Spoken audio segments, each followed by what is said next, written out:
Hi folks, this is Jason. Hope you're okay today. It's good to see you. I've been doing some research recently on evolution, and I want to give you some information that will shock you concerning evolution. This is in page 241 of James Perloff, Tornado in a Junkyard, 1999. He says, the evolutionary establishment fears creation science because evolution itself crumbles when challenged by evidence. In the 1970s and 1980s, hundreds of public debates was arranged between evolutionary scientists and creationist scientists. The later scored resounding victories with the result that today few evolutionists will debate.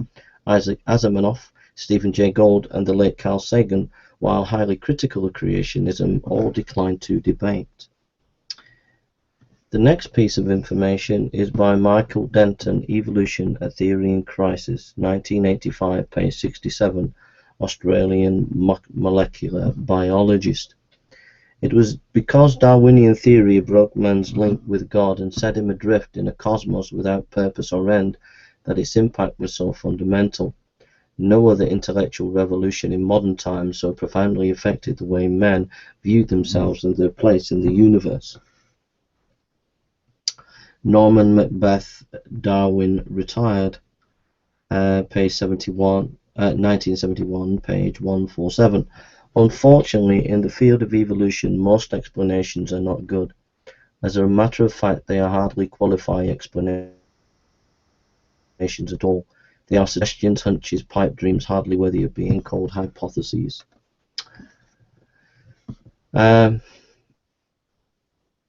Tom Bethel, Agnostic Evolutionist, Harper's, February 1985, page 61. No one has ever found an organism that is known not to have parents or a parent. This is the strongest evidence on behalf of evolution. Charles Darwin, 1866, quoted in H. Enoch, Evolution or Creation, page 197.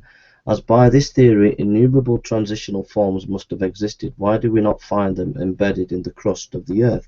Why is it not all nature in confusion instead of being, as we see them, well-defined species? Scientists have no proof that life was not the result of an act of creation. Robert Astro, The Enchanted Loom, Mind in the Universe, 1981, page 19, leading astronomer. Evolution became, in a sense, a scientific religion. Almost all scientists have accepted it, and many are prepared to bend their observations to fit in with it. H. Lipson, a physicist, looks at evolution, Physics Bulletin 3198, page 138.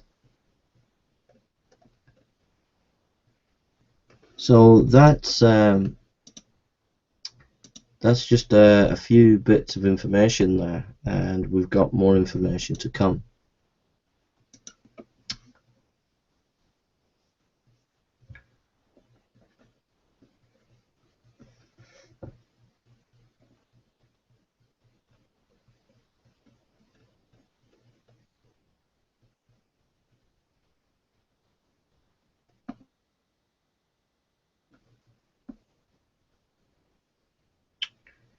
Just let's think about it.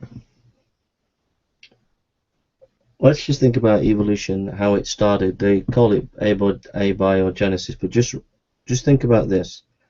Nothing plus nothing equals two elements, plus time equals 92 natural elements, plus time equals all physical laws, and a complete structured universe of galaxies, systems, stars, planets, and moons, orbiting in perfect balance and order. Think about that.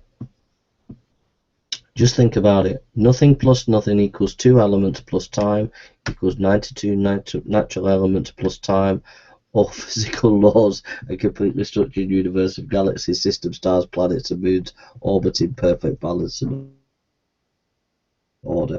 Is that rational? Is that really, really rational?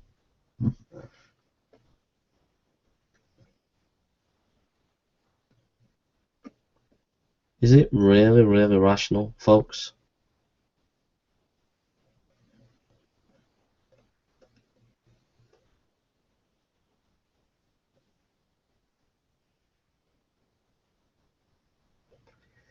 Here's a thought. Those who laid the foundation of science in the 1800s, many of them were creationists.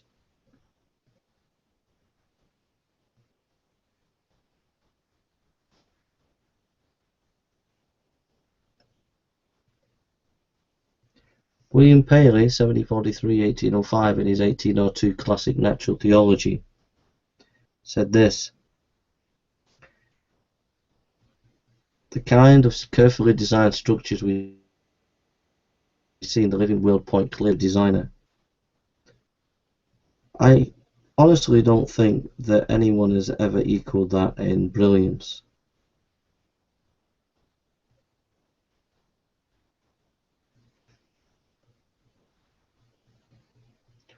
Fred Hoyle, an eminent scholar, said that Paley's argument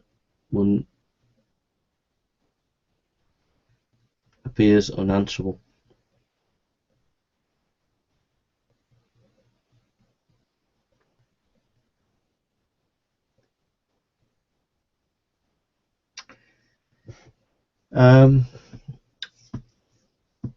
There was scientific information before Darwin that actually disproved Darwinian evolution. Carlos Linnaeus, 1707–1778, was a scientist who classified immense numbers of living organisms. An earnest creationist, he clearly saw that there were no halfway species. All plant and animal species were definite categories, separate from one another. Variation was possible within a species, and there were many subspecies, but there were no crossovers from the species to another. R. Milner, Encyclopedia of Evolution, 1990, page 76. The first law of thermodynamics, 1847. Heinrich von Helmont stated the law of conservation of energy. Sum total of all matter will always remain the same. This law refutes several aspects of evolutionary theory. Isaac Asimov calls it the most fundamental generalization about the universe that scientists have ever been able to make. Isaac Asimov, in The Game of Energy and Thermodynamics, You Can't Even Break Even. Journal of Smithsonian Institute, June 1970, page 6. The second law of thermodynamics, 1850, R.J.E. Close stated the law of entropy. All systems will tend towards the most mathematically probable state and eventually become totally random and disorganized. Harold Bloom, Times, Arrow and Evolution, 1968, page 201. In other words, everything runs down, wears out, and goes to pieces. R. Kinsey, Physics, To What Extent Is It Deterministic? American Scientist, 56, 1968, page 100. This law totally eliminates the basic evolutionary theory that simple evolves into complex. Einstein said that two laws were the most enduring laws he knew of. Jeremy Rifkin, Entropy, A New Worldview, 1980, page 6. Guadeloupe woman found, 1812. This is a well-authenticated discovery which has been in the British Museum for over a century. A fully modern human skeleton was found in the French Caribbean island of Guadeloupe inside an immense slab of limestone dated by modern geologists at 28 million years old. More examples could be cited. Human beings just like those living today, but sometimes larger, have been found in very deep levels of strata. Woohoo! You did tell us that, evolutionist. Gregor Mendel, 1822–1844, 1884, was a creationist who lived and worked near Brno, now Brno, Czechoslovakia. He was a science and math teacher. Unlike the theorist, Mendel was a true scientist. He bred garden peas and studied the results across various varieties. Beginning his work in 1856, he concluded within 8 years. In 1865, he reported his research in the Journal of Brno Society for the Study of Natural Science. The journal was distributed to 120 libraries in Europe, England, and America, yet his research was totally ignored by the scientific community until it was rediscovered in 1900. R.A. Fisher has Mendel's work been rediscovered, and Annals of Science, Volume 1, Number 2, 1936. His experiments clearly showed that one species could not transmute into another one. A genetic barrier existed that could not be bridged. Mendel's work laid the basis for modern genetics, and his discoveries effectively destroyed the basis of species evolution. Michael Pittman, Adam and Evolution, 1984, page 63-64. Louis Pasteur, 1822-1895, was another genuine scientist. In the process of studying fermentation, he performed his famous 1861 experiment in which he disproved the theory of spontaneous generation. Life cannot arise from non-living material. This experiment was very important, for up to that time a majority of scientists believed in spontaneous generation. They thought that if a pile of old clothes were left in a corner, it would breed mice. The proof was that upon later returning to the clothes, mice would frequently be found there. Pasteur concluded from his experiment that only God could create living creatures, but modern evolutionary theory continues to be based on that outdated theory disproved by Pasteur. Spontaneous generation, life arises from non-life. Why? Because it is the only basis on which evolution could occur. As Adams notes, with spontaneous generation discredited by Pasteur, biologists were left with no theory of the origin of life at all. J. Edison Adams, Plants, an Introduction to Modern Biology, 1967, to page 585. Augustus Frederick Leopold Weizmann, 1834 to 1914, was a German biologist who disproved Lambert's notion of inheritance acquired characteristics. He is primarily remembered as a scientist.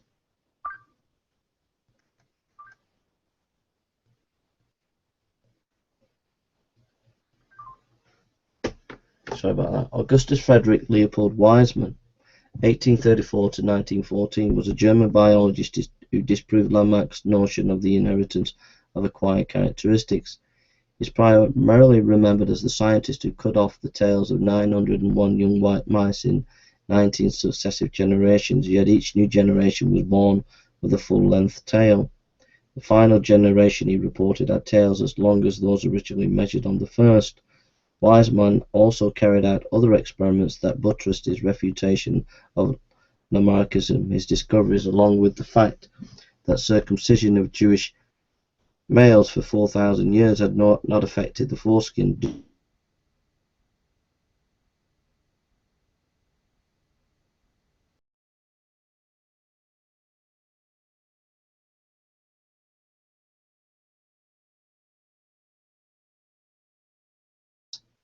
kept stretching the necks, so their necks.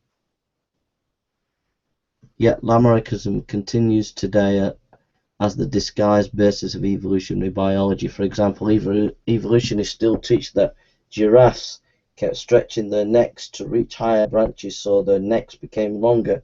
In a later book, Darwin abandoned natural selection as unworkable and returned to Lamarckism as the cause of the never observed change from the species to another.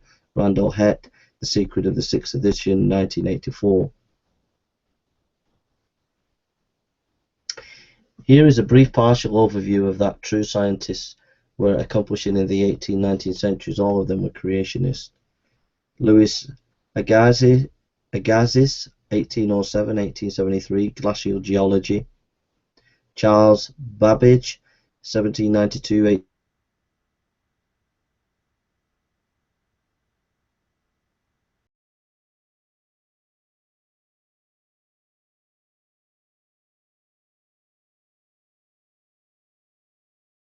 Brewster, 1781-1868, Optical Mineralogy. Kaleidoscope, George Cuvier, 1769-1837, 32, Comparative Anatomy, Vertebrate Paleontology. Sir Humphrey Davy, 1778-1829, Thermokinetics. Jean Henry Faber, 1823-1915, Entomology of Living Insects. Michael Faraday, 1791-1867, Electric Generator, Electric Magnetic Field Theory. John Sir John A. Fleming, 1849-1945, electronics thermic valve. John Henry, 1797 to 1878, electric motor galvanometer. Sir William Herschel, 1738-1822, galactic astronomy, double stars. James Joule, 1818-1889, reversible thermodynamics. Lord William Kelvin, 1824-1907, absolute temperature scale, energetics, thermodynamics, transatlantic cable. Johannes Kepler, 1571-1630, celestial mechanics, Ampérieux's tables, physical astronomy. Carlos Linnaeus, 1707-1778, classification systems, systematic biology. Joseph Listus, 1827-1912, antiseptic surgery. Matthew Murray, 1806-1873, hydrography, oceanography. James C. Maxwell, 1831-1879, electrical dynamics, statistical thermodynamics. George Mendel, 1822-1884, genetics. Samuel B. Morse, 1791-1872, telegraph. Isaac Newton, 1642-1727, calculus, dynamics, law of gravity, reflecting telescopes. Blaise Pascal, 1623-1662, hydrostatistics, barometer. Louis Pasteur, 22-1895, bacteriology, biogenesis, law, pasteurization, vaccination, and immunization. Sir William Ramsay, 1852-1916, inert gases, Instropic chemistry. John Ray, 1827-1704, natural history, classification of plants and animals. John Riley, 1842-1919, dimensional analysis, model analysis. Bernard Riemann, 1826, non-Euclidean geometry. Sir James Simpson, 1811-1870, chloroform gynecology. Sir George Stokes, 1819-1903, fluid mechanics. And Rudolf Virchow, 1821-1902, pathology.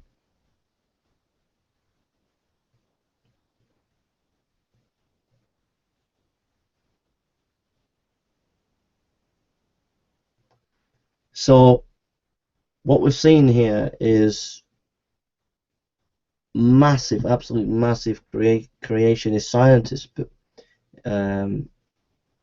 doing amazing scientific work. A number of those scientists completely giving us information that completely debunks evolution, and yet the evolutionists continue to go on their merry way, ignoring all these formidable scientists. So now let's go to these evolutionists, and you'll find many of these evolutionists were actually not the kind of scientists that I've just mentioned. They didn't have the same caliber, they didn't have the same ability, who then developed evolution. So let's just look at this.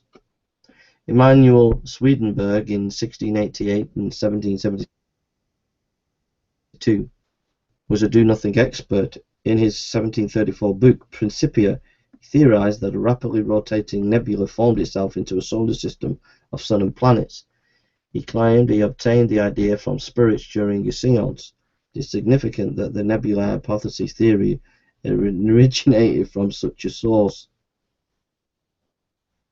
Comte de Buffon, 1707-1788, was a Desalute philosopher who, unable to improve the work of Linnaeus, spent his time criticizing him.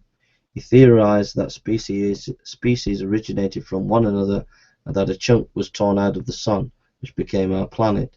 As with other philosophers, he presented no evidence in support of his theories. Jean-Baptiste Lamarck, 1744-1829, made a name for himself by theorizing. He accomplished little else of significance. He laid the foundation of modern evolutionary theory with his concept of inheritance of acquired characteristics, which was later given the name of Lamarckism. In 1809, he published a book, Philosophie Zoologique, in which he declared that the giraffe got its long neck by stretching it up to reach the higher branches, and birds that lived in water grew web feet. According to that, if you pull hard on your feet, you will gradually increase their length, and if you decide in your mind to do so, you can grow hair and on your bald head, and your offspring will never be bald. This is science. Lamarck's other erroneous contribution to evolutionary was the theory of uniformitarianism. This is the conjecture that all earlier ages on the earth were exactly as they are today, calm and peaceful, with no worldwide flood or other great catastrophes. Robert Chambers, 1802 to 1883, was a spiritualist who regularly communicated with the spirits. As a result of his contacts, he wrote the first popular evolution book in all of Britain, called Vestiges of Creation, 1844. It was printed 15 years before Darwin's book, Origin of Species. Charles Lyell, 1797 to 1875. Like Charles Darwin, Lyell inherited great wealth and was able to spend his time theorizing. Lyell published his Principia of Geology in 1830 to 1833, and it became the basis for the modern theory of sedimentary strata, even though 20th century discoveries in radio dating and radiocarbon dating missing strata and overthrust older strata on top of more recent strata have nullified the theory. In order to prove this theory, Lyell was quite willing to misstate the facts. He learned that Niagara Falls had eroded a 7-mile 11-kilometer channel from Queenston to Ontario, and that it was eroding at about 3 feet a year. So Lyell conveniently changed that to 1 foot 3 a year, which meant that the fall had been flowing for 35,000 years. But Lyell had not told the truth. 3 erosion a year at its present rate of flow would only take us back 700 to 9,000 years, and it would be expected that just after the flood, the flow would for a time have greatly increased the erosion rate. Lyell was a close friend of Darwin and urged him to write his book, Origin of Species. Alfred Russel Wallace, in 1823-1913, is considered to be the man who developed the theory which Darwin published. Wallace was deeply involved in Spiritism at the time he formulated the theory in this turnip paper which Darwin, with the help of 2 friends, Charles Lyell and Joseph Hooker, pirated and published under his own name. Darwin, a wealthy man, thus obtained the royalties which belonged to Wallace, a poverty-ridden theorist. In 1980, I'll read that again. Alfred Russel Wallace, 1823-1913, is considered to be the man who developed the theory which Darwin published. Wallace was deeply involved in Spiritism at the time he formulated the theory in his turnip paper, which Darwin, with the help of 2 friends, Charles Lyell and Joseph Hooker, pirated and published under his own name. Darwin, a wealthy man, thus obtained the royalties which belonged to Wallace, a poverty-ridden theorist. In 1980, Arnold C. Brackman, in his book A Delicate Arrangement, established that Darwin plagiarized Wallace material. It was arranged that a paper by Darwin would be read to the Royal Society in London, while Wallace was held back until later. Priorities for the ideas thus having been taken care of, Darwin set to work to prepare his book. In 1875, Wallace came out openly for Spiritism and Marxism, another stepchild of Darwinianism. This was Wallace's theory: species have changed in the past, by which one species descended from another in a manner that we cannot prove today. That is exactly what modern evolution teaches, yet it has no more evidence supporting the theory than Wallace had in 1858 when he devised the theory while in fever. February 1858, while in a delirious fever on the island of Ternate in the Moluccas, Wallace conceived the idea of survival of the fittest as being the method by which species change, but the concept proves nothing. The fittest, which one is that? Is it the one that survived longest? Which one survived longest? The fittest. This is a reasoning in a circle. The phrase says nothing about the evolutionary process, much less proving it. In the first edition of his book, Darwin regarded natural selection and survival of the fittest as different concepts. By the 6th edition of his Origin of the Species, he thought they meant the same thing, but that survival of the fittest was the more accurate. In still later book, Descent of Man, 1871, Darwin ultimately abandoned natural selection as a hopeless mechanism and returned to Lamarckism. Even Darwin recognized the theory was falling to pieces. The supporting evidence just was not there. Charles Darwin, 1809 to 1882, was born into wealth and able to have a life of ease. He took 2 years of medical school at Edinburgh University and then dropped out. It was the only scientific training he ever received. Because he spent the time in bars and with friends, he barely passed his courses. Darwin had no particular purpose in life, and his father planned to get him into a nicely paid job as an Anglican minister. Darwin did not object. but an influential relative got him a position as an unpaid naturalist on a ship planning to sail around the world, the Beagle. The voyage lasted from December 1831 to October 1836. It is of interest that, after engaging in Spiritism, certain men in history have been seized with a deep hatred of God and have then been guided to devise evil teachings that have destroyed large numbers of people, while others have engaged in warfare which have annihilated millions.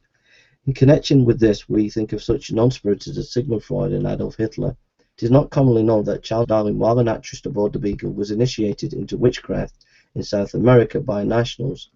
During horseback travels into the interior, he took part in their ceremonies, and as a result something happened to him.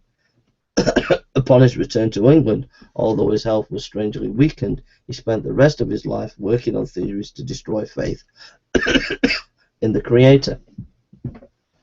After leaving South America, Darwin was on the Galapagos Island for a few days.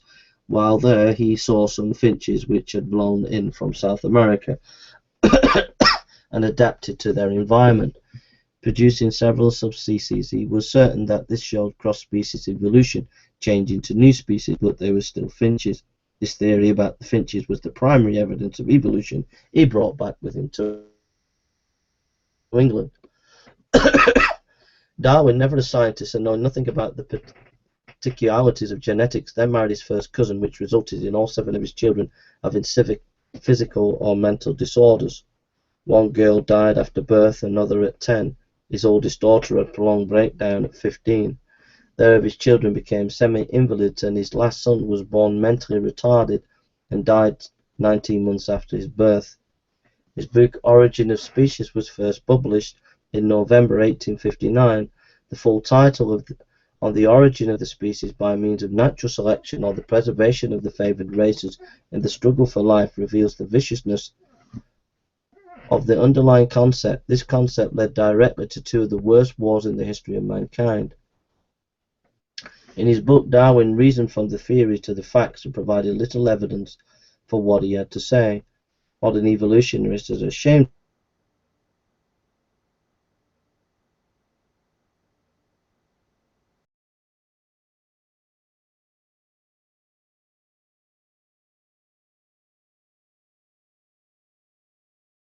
would cite authorities that he did not mention. He repeatedly said it was only an abstract and a fuller edition would come out later, but although he wrote other books, try as he may, he never could find the proof for his theories, nor one since has found it either. When he did name an authority, it was just an opinion from a letter. Phrases indicating the hypothetical nature of his ideas were frequent. It might have been, maybe, probably, it is conceivable that. A favourite of his was, let us take an imaginary example. Darwin would suggest a possibility and later refer back to it as a fact, as we have already demonstrated previously, etc. Elsewhere he would suggest a possible series of events, and then conclude by assuming that proved the point. He relied heavily on stories instead of facts. Confusing examples would be given, and he would use spacious and devious arguments and spent much time suggesting possible explanations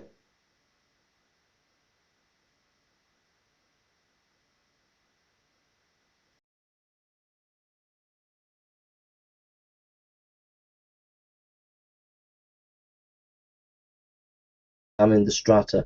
Later, these changed species traveled over to the Western world to be found in strata. There is new species, so species were changing on the other side of the world, and that was why species in the process of change were not found on the other side. With thinking like this, who needs science? But remember that Charles Darwin never had a day of schooling in the sciences. Here is Darwin's explanation of how one species changed into another. It is a variation of Lamarck's theory of inheritance of acquired characteristics. Nicholas Hutton, Third Evidence of Evolution, 1962, page 138, calling it pangenesis. Darwin said that an organ affected by the environment would respond by giving off particles that he called gemmules. These particles supposedly helped determine hereditary characteristics. The environment would affect an organ, gemmules would drop out of the organ, and the gemmules would travel to the reproductive organs where they would affect the cells. W. Stanfield, Science of Evolution, 1977, page 38. As mentioned earlier, scientists today are ashamed of Darwin's ideas. In his book, Darwin taught that man came from an ape and that the stronger races would, within a century or two, destroy the weaker ones. Modern evolutionists claim that man and ape descend from a common ancestor. After taking part in the witchcraft ceremonies, not only was his mind affected, but his body also. He developed a chronic and incapacitating illness and went to his death under a depression he could not shake. Random House Encyclopedia, 1977, page 768. He frequently commented in his private letters that he recognized there was no evidence for his theory and that it could destroy the morality of the human race. Long before the reader has arrived at this part of my work, a crowd of difficulties will have occurred to him. Some of them are so serious that to this day I can hardly reflect on them without in some degree becoming staggered. Charles Darwin, Origin of Species, 1860, page 178, quoted from Harvard Classics, 1909 edition, volume 11. Often a cold shudder has run through me, and I have asked myself whether I may have not devoted myself to fantasy. Charles Darwin, Life and Letters, 1887, volume 2, page 229. The next evolutionist that we're going to be looking at is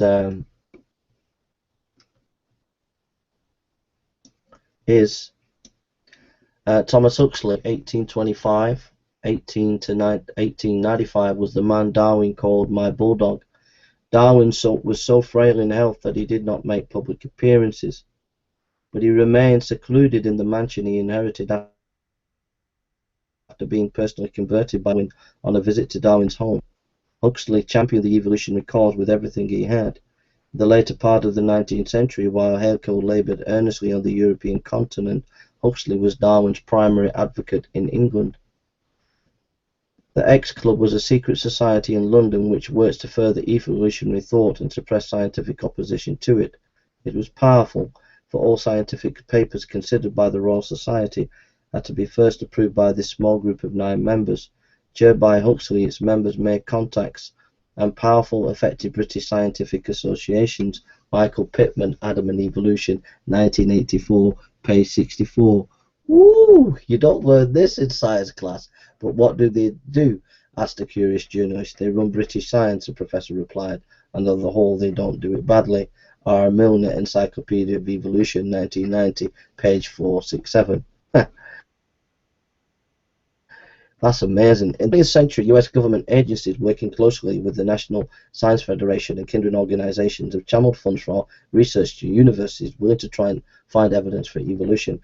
Down to the present day, theorists are still trying to control the scientists. The Oxford debate was held in June 1860 at Oxford University. Only 7 months after the publication of Darwin's Origin of the Species, a special meeting of the British Association for the Advancement of Science. It marked a major turning point in England, just as the 1925 Scopes trial would be the turning point in North America.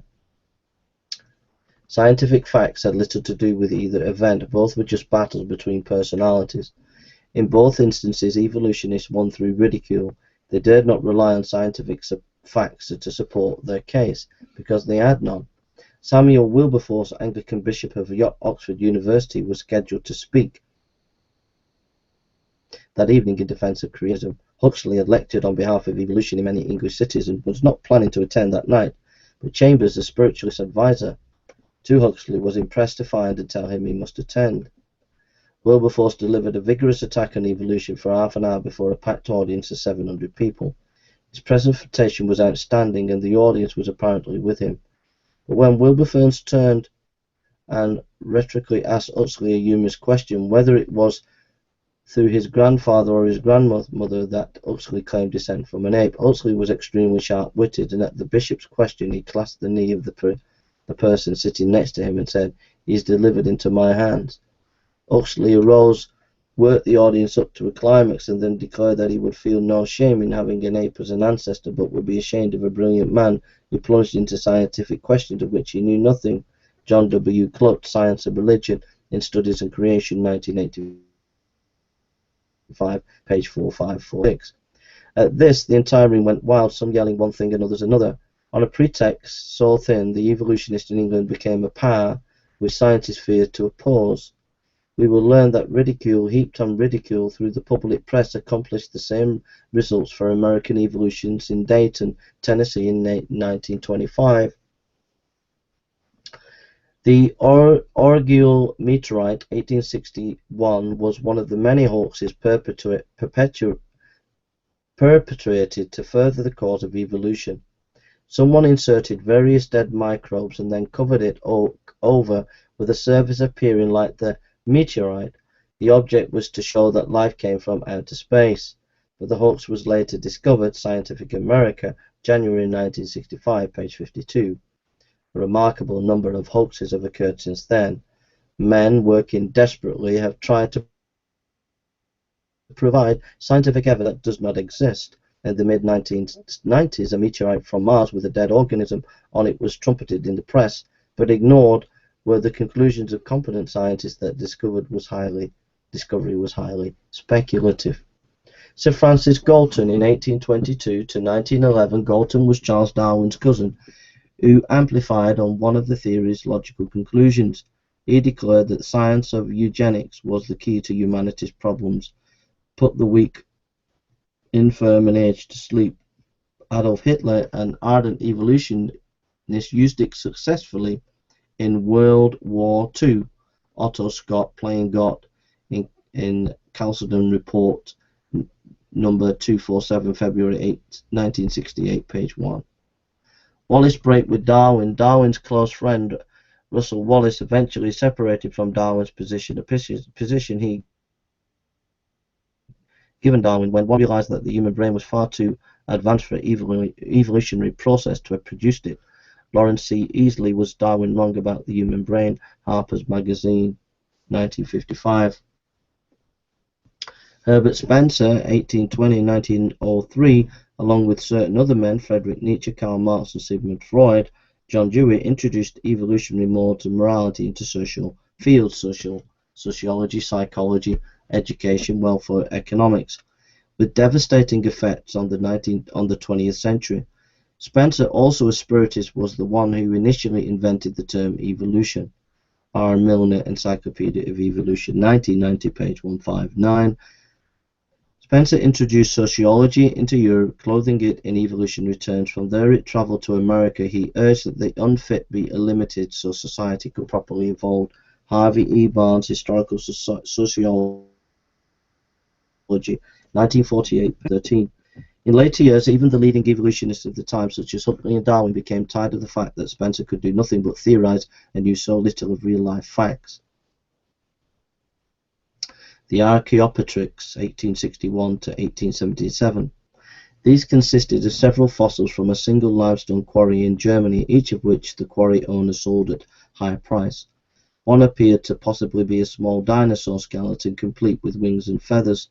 European museums paid high prices for them, as well as we will learn below. In 1985, the Archaeopteryx was shown to be a fake. Ernest Haeckel, in 1834 to 1990, a teacher at the University of Jena in Germany, was the most zealous advocate of Darwinism on the continent in the 19th century. He drew a number of fraudulent charts, first published in 1868, which purported to show that embryos were almost identical to those of other animals. Reputable scientists repudiated them within a few years, for embryologists recognized the deceit. See Chapter 16, Vestiges and Recapitulation, on our website for the charts. Darwin and Haeckel had a strong influence on the rise of world communism. Daniel Geisman, Scientific Origins of National Socialism, Social Darwinism in Ernest Haeckel and the German Monist League, 1971. March Horde Series, 1870. Othniel C. March claimed to have found 30 different kinds of horse fossils. In Wyoming and Nebraska, he reconstructed and arranged them in a small to large evolutionary series, which was never in a straight line. Encyclopedia Britannica, 1976, Volume 7, page 13. Although displayed in museums for a time, the great majority of scientists later repudiated this whole series. Charles Depper, Transformations of the Animal World, page 105. J. A. Kukut, Implications of Evolution, 1960, page 149. Friedrich Nietzsche, 1844-1900. Nietzsche was a remarkable example of a man who fully adopted Darwinian principles. He wrote books declaring that the way to evolve was to have wars and kill the weaker races in order to produce a super race. T. Walter Wollbank, Alston, M. Taylor, Civilization Past and Present, Volume 2, 1949, page 274. Darwin, in Origin of Species, also said that this needed to happen. The writings of both men were read by German militarists and led to World War I. Hitler valued both Darwin's and Nietzsche's books.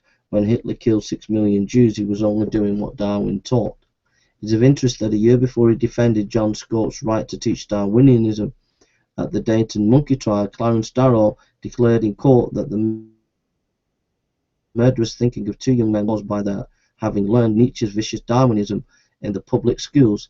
W. Brigham classified speeches. Asa Gray was the first leading theistic evolutionary advocate in America at the time when Darwin was writing in his books.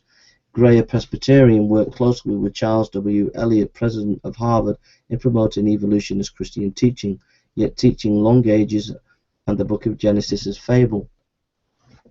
The Challenger was a British ship dispatched to find evidence on the ocean bottom of evolutionary change. During its 1872 to 1876 voyage, it carried on seafloor dredging but found no fossils developing on the bottom of the ocean. By this time it was obvious to evolutionists that no fossils were developing on either land or sea, yet they kept quiet about the matter. Over the years, theories, hoaxes, false claims and ridiculous favouring evolution were spread abroad, but facts refuting it when found were kept hidden. Karl Marx, 1818-1883, is closely linked with Darwinianism. That which Darwin did to biology, Marx, with the help of others, did to society. All the worst political philosophies of the 20th century emerged from the dark cave of Darwinianism. Marx was thrilled when he read Origins of Species, and he immediately wrote Darwin and asked to dedicate his own major work, Des Capitales, to him. Darwin, in his reply, thanked him but said it would be best not to do so. In 1866, Karl Marx wrote to Friedrich Engels that Origin of the Species contained the basis in natural history for their political and economic system for an atheist world. Engels, the co-founder of world communism with Marx and Lenin, wrote to Karl Marx in 1856, Darwin, who I am just now reading, is splendid. See Zirkel, Evolution, Marxian Biology and the Social Scene, 1959, page 85. In 1861, Marx to Engels, Darwin's book is very important and serves me as a basis in natural selection for the class struggle in history. At Marx's funeral, Engels said that as Darwin had discovered the law of organic evolution in natural history, so Marx had discovered the law of evolution in human history. Otto Ruth, Karl Marx, 1948, page 366. As Darwin emphasized competitive survival as the key to advancement, so communism focused on the value of labor rather than the laborer. Like Darwin, Karl Marx thought he had discovered the law of development. He saw history in stages as the Darwinians saw geological strata and successive forms of life. William Grant Sumner, 1840-1910, applied evolutionary principles to political economics at Yale University. He taught many of America's future businesses and industrial leaders that strong business succeed and the weak perish.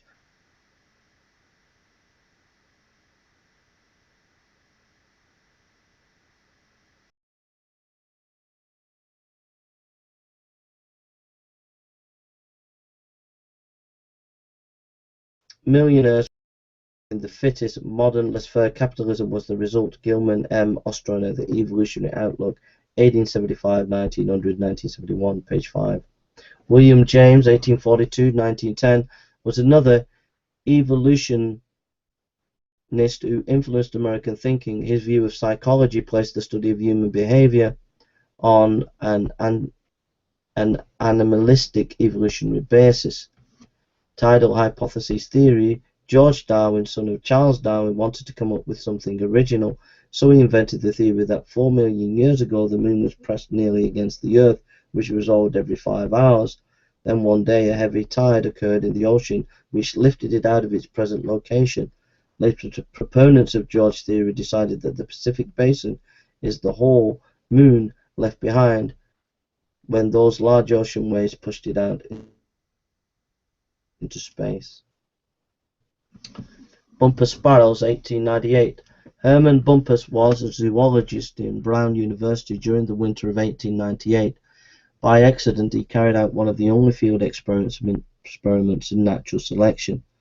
One cold morning, finding 136 stunned house sparrows on the ground, he tried to nurse them back to health. Of the total, 72 revived and 64 died. He weighed and carefully measured all of them and found that those closest to the average survived best. This frequently quoted research study is another evidence that the most animal or plant closest to the original species is the most hardy. Subspecies variations will not be as hardy. An evolutionary entirely cross species, if the DNA code would permit it, would therefore be to weaken to survive.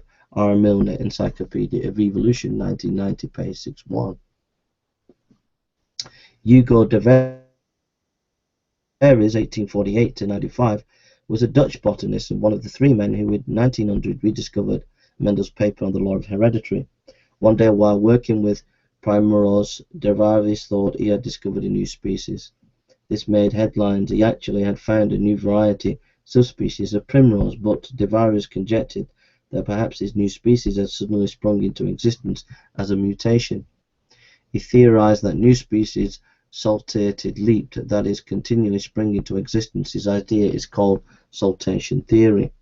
This was a new idea, and during the first half of the 20th century, many evolutionary biologists, finding absolutely no evidence supporting natural selection, switched from natural selection, Darwinism, to mutation, Neo-Darwinism, as the mechanism by which the theory cross-species change occurred.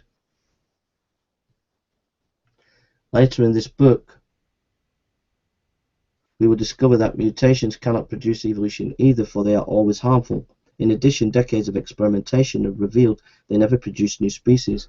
In order to produce the mutation theory, de Veres and other research immediately began experimentation on fruit flies, and it has continued ever since, but totally without success in producing new species.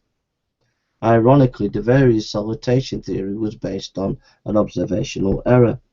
In 1914, Edward Jeffreys discovered that de Veres' primrose was just a new variety, not a new species. Decades later, it was discovered that most plant varieties were produced by variations in gene factors, rarely by mutations. Those caused by gene variations may be strong, although not as strong as the average original, but those varieties produced by mutations are always weak and have a poor survival rate. See Chapter 10, Mutations, for much more on the mutations problem. Walter S. Sutton and T.V. Boveri independently discovered chromosomes and the linkage of genetic characters. This was only 2 years after Mendel's research was rediscovered.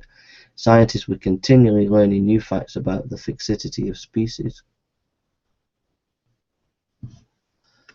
Thomas Hunt Morgan, 1886 to 1945, was an American biologist who developed the theory of the gene. He found that the genetic determinants were present in definite linear order in the chromosomes and could be somewhat mapped. He was the first to work intensively with the fruit fly.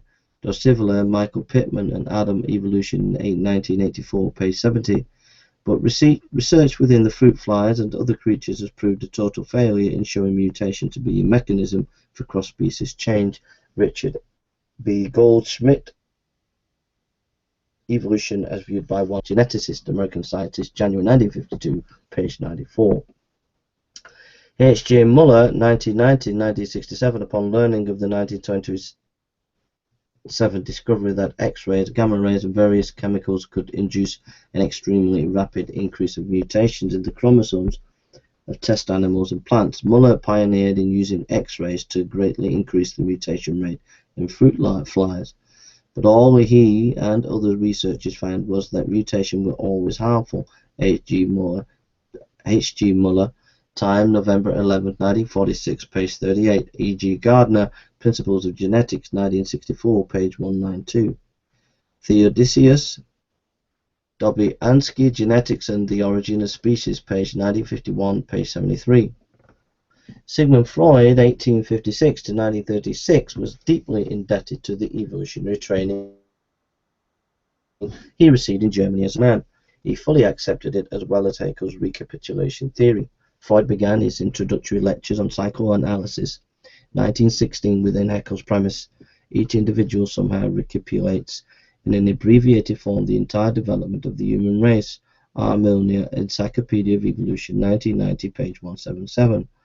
Freud's Oedipus complex was based on a theory of primal horde he developed about a mental complex that cavemen families had long ago. His theories of anxiety complex and oral and anal stages were based on his belief that our ancestors were savages. H. G. Wells, 1866 to 1946, the science fiction pioneer, based his imaginative writing on evolutionary teachings. He had received a science training under Professor Thomas H. Huxley, Darwin's chief defender. Sir Arthur Conan Doyle, 1856 to 1930, like a variety of other evolutionary leaders before and after, was an avid spiritist. Many of his mystery stories were based on evolutionary themes. George Bernard Shaw, 1856 to 1950, was so deeply involved in evolutionary theory that he openly declared that he wrote his plays to teach various aspects of the theory. R. Milner, Encyclopedia of Evolution, 1990, page 461. Pitdown Man, 1912, parts of a jaw and skull were found in England and dubbed Pitdown Man. News of it created a sensation. The report of a dentist in 1916 who said someone had filed down the teeth was ignored. As we will learn below, in 1953, the fact that it was a total hoax was uncovered. This line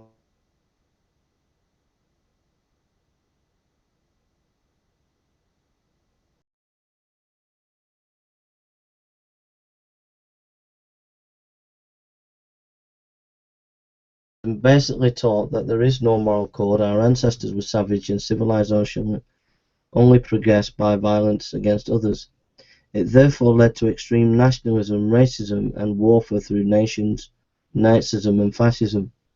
Evolution was declared to involve natural selection, and in the struggle to survive, the fittest will win out at the expense of their rivals. Friedrich von Bernhard, a German military officer, wrote a book in 1909 extolling evolution and appealing to Germany to start another war. Heinrich von Treitschke, a Prussian militarist, loudly called for war by Germany in order to fulfill its evolutionary destiny. Heinrich von Treitschke, Politics, Volume 1, page 6667. Their teachings were fully adopted by the German government, and it only waited for a pretext to start the war.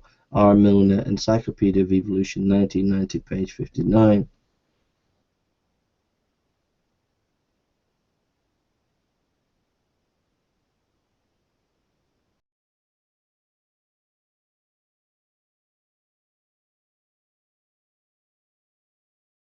Young, The Darwin Debate in Marxism Today, Volume 26, April 1982, page 21. Communist teaching declared that evolutionary change, which taught class struggle, came by a revolution and violent uprisings. Communist dogma declared that Lamarckism, inheritance of acquired characteristics, is the mechanism by which this is done. Mendelian genetics was officially outlawed in Russia in 1949, since it was recognized as disproving evolution. Communist theories also settled on synthetic speciation instead of natural selection or mutations as the mechanism for species change. L. B. Halstead, Museum of Errors in Nature, November 20th, 1980, page 208. This concept is identical to the sudden change theory of Goldschmidt and Gould, which we will mention later. John Dewey, 1859 to 1952, was another influential thought leader. A vigorous Darwinist, Dewey founded and led out in the progressive education movement which so greatly affected U.S. educational history. But it was nothing more than careful animal training. Samuel E. Blumfield, NEA Trojan Horse in American Education, 1984, page 43. The purpose was to indoctrinate the youth into evolution, humanism, and collectivism. In 1933, Dewey became a charter member of the American Humanist Association and its first president. In its basic statement of belief published that year as the Humanist Manifesto became the unfolded framework of teaching in most schools and textbooks, the evolutionists recognized that they must gain control of all public education. Sir Julian Huxley quoted in Sol Tax and Charles Callender, Evolution After Darwin, 3 volumes, 1960.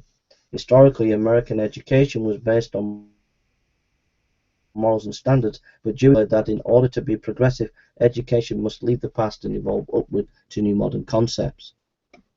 The Scott trial, July 10th to July 21st, 1925, was a powerful aid to the cause of evolution, yet scientific discoveries were not involved.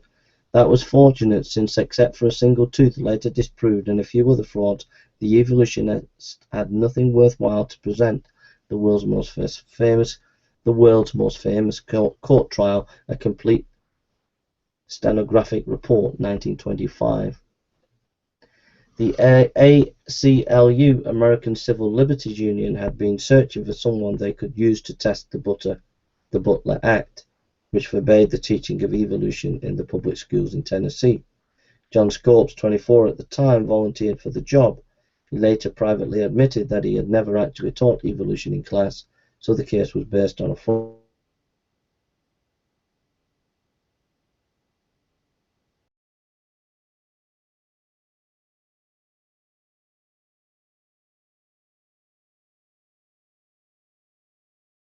never dared oppose evolutionists.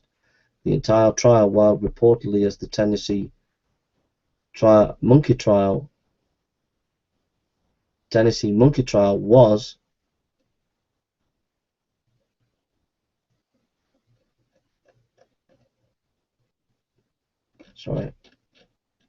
the Scotts trial, evolutionists turned the Dayton trial into a ridiculous circus in order to frighten later state governments into banning creationism in their school curricula.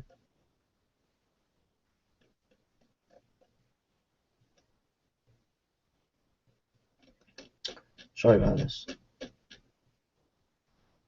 The Tennessee monkey trial was presented to the public as something of a comic opera. A trained ape was even sent in to walk around unchained on the streets of Dayton, but the objective was deadly serious, and they succeeded very well.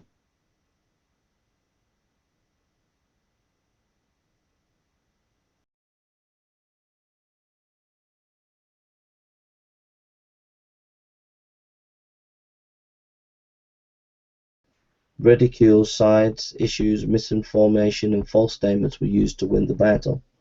Nebraska Man debunked, 1922-1928. In 1922, a single molar tooth was found and named Hesperopithecus, or Nebraska Man. An artist was told to make an ape-man picture based on the tooth, which went around the world. Nebraska Man was a key evidence at the Scott trial in July 1925. The evolutionists had little else to offer. Grafton Smith, one of those involved in the publicizing Nebraska Man, was knighted for his efforts. In return to the site, in 1928, they found the rest of the skeleton and discovered the tooth belonged to an extinct pig. R. Milner, Encyclopedia of Evolution, 1990, page 322. In 1972, living specimens of the same pig were found in Paraguay. George McCready Price, 1870 to 1763, had a master's degree but not in science, yet he was the staunchest opponent of evolution in the first half of the 20th century. He produced 38 books and numerous articles to various journals. Price was the first person to carefully research into the cumulative findings of geologists, and it discovered that they had no evidence to support their claims about strata and fossils. Since his time, the situation has not changed. R. Milner, Encyclopedia of Evolution, 1990, page 194. Along with mutations, the study of fossils and strata ranks as the leading potential evidence supporting evolutionary claims, but no transitional species have been found. Ancient species, aside from the extinct ones, were like those today, except larger and strata are generally missing and at times switched with the younger strata below older because there is no fossil strata evidence supporting evolution. The museum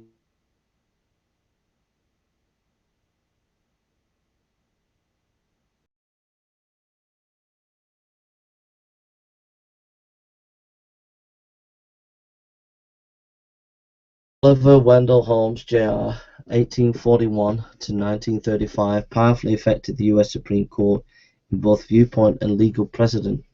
He was forceful in his position and a leading justice for 30 years. The prevalent view since his time is that law is a product of evolution and should continually evolve in accordance with the social policy. But this, of course, keeps taking America further and further from the U.S. Constitution. Vladimir Nikolai Lenin, 1870-1924, and Joseph Stalin, 1879-1953. Lenin was an ardent evolutionist who in 1918 violently overthrew the Russian government and founded the Soviet Union. According to Yarotsky, a close friend of his, at an early age while attending a Christian Orthodox school, Stalin began to read Darwin and became an atheist. E. Yarotsky, landmark in the life of Stalin, 1940, page 8 and 9. Stalin was headed for the Soviet Union from 1824 to 1953. During these years, he was responsible for the death of millions of Russians who refused to yield to his slave state tactics. The Soviet Union under Stalin was an outstanding example of Darwinian principles extended to an entire nation. Austin H. Clarke, 1880 to 1954, an ardent evolutionist, was one of the staff of the Smithsonian Institute from 1908 to 1950, and a member of several important scientific organizations. A prominent scientist, he authored several books and about 600 scientific articles. But after years of honestly trying to deal with the fact that there is no evidence for cross-species change, in 1830 he wrote an astounding book, The New Evolution, Zoogenesis. In it he cited facts after facts disproving the possibility that major types of plants and animals could have evolved from one another. The book was breathtaking and could not be answered by any evolutionist. His alternative proposal, zoogenesis, was the very major type of plant and animal must have evolved not from one another but directly from dirt and water. A. Clarke, The New Evolution, Zoogenesis, page 30, 1930, page 211. The evolutionary world was stunned into silence, for he was an expert. He knew all the reasons why transspecies evolution was impossible. Well, we'll leave it there. All this information, we've got up to page 44. All this information can be found in the Evolution Cruncher by Vance Farrell. And it's 965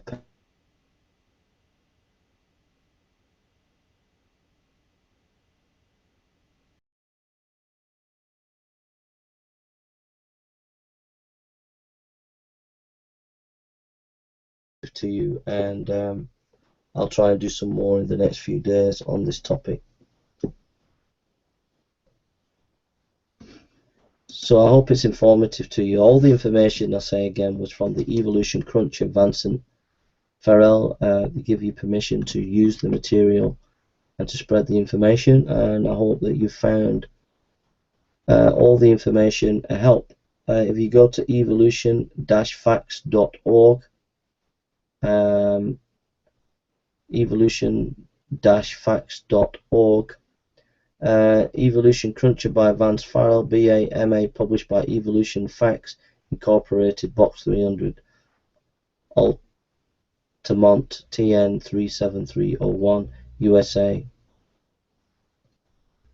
So this is Vance Farrell's text.